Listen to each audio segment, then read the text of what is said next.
Lecture number 23, nano आकार और nano कण, nano size and nano particle.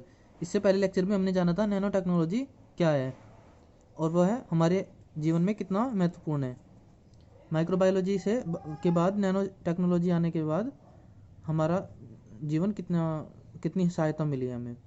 तो अब देखेंगे इसका गणितीय आधार पर एसआई पद्धति में 1 नैनोमीटर का मान 10⁻⁻9 मीटर के बराबर होता है, यानी कि इतना छोटा, इतना सूक्ष्म होता है नैनोमीटर। गणितीय आधार पर अन्य माप इकाइयों और व्यवहारिक इकाइयों से या मापों से तुलना करते हुए 1 नैनो का आकार इस प्रकार समझ सकते हैं।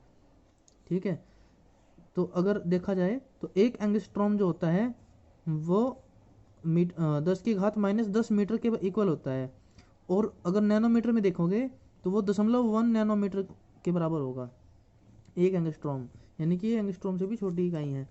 1 माइक्रोन 10⁻6 मीटर के बराबर होता है और 1000 नैनोमीटर के बराबर होगा।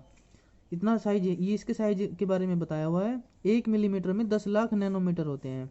1 इंच माप में इतने नैनोमीटर होते हैं। अब देखो फिर है, एक सुई की नोक का 10 लाखवां भाग 1 नैनोमीटर के तुल्य होता है। ये भी इसका एक डिफिनेशन है।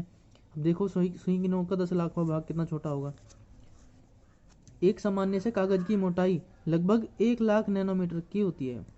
ठीक है, यानी कि जो उसकी मोटाई है वो 1 लाख नैनोमीटर की होती है। तो सोचो 1 नैनोमीटर कितना छोटा होगा।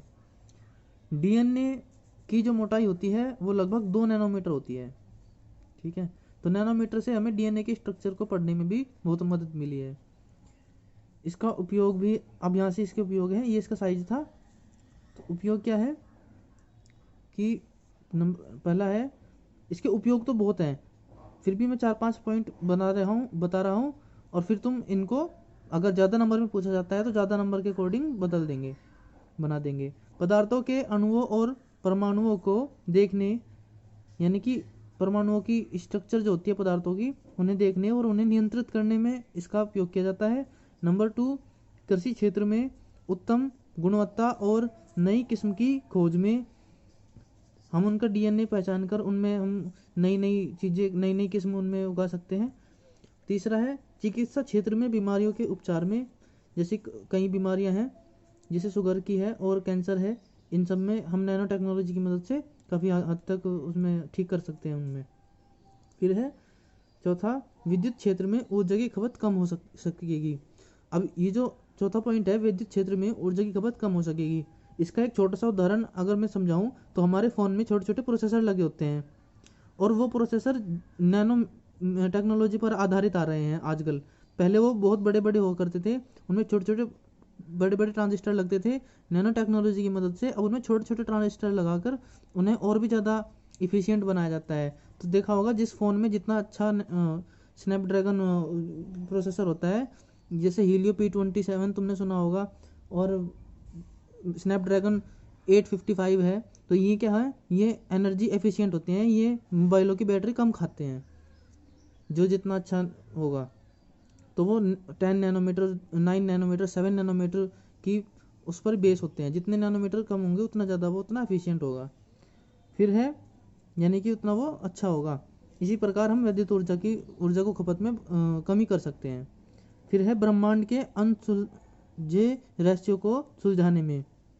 ठीक है, ये अनसुलझे हैं, तो ये भी एक सही बात है कि नैनो टेक्नोलॉजी का हम उपयोग इनमें भी हम कर सकते हैं साइंटिफिकली देखें तो। और इसी तरह से जैसे मैंने बताया था प्रोसेसर के बारे में, तो नंबर 6 है, कंप्यूटर व मोबाइल में लगे प्रोसेसर की गुणवत्ता बढ़ाने व आकार को कम करने में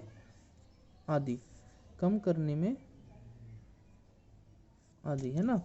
तो उससे क्या होगा, नैनो टेक्नोलॉजी से एक तो उसका साइज कम हो जाएगा और उसका विद्युत जो उसकी वो है क्षमता, गुणवत्ता, वो बढ़ जाएगी।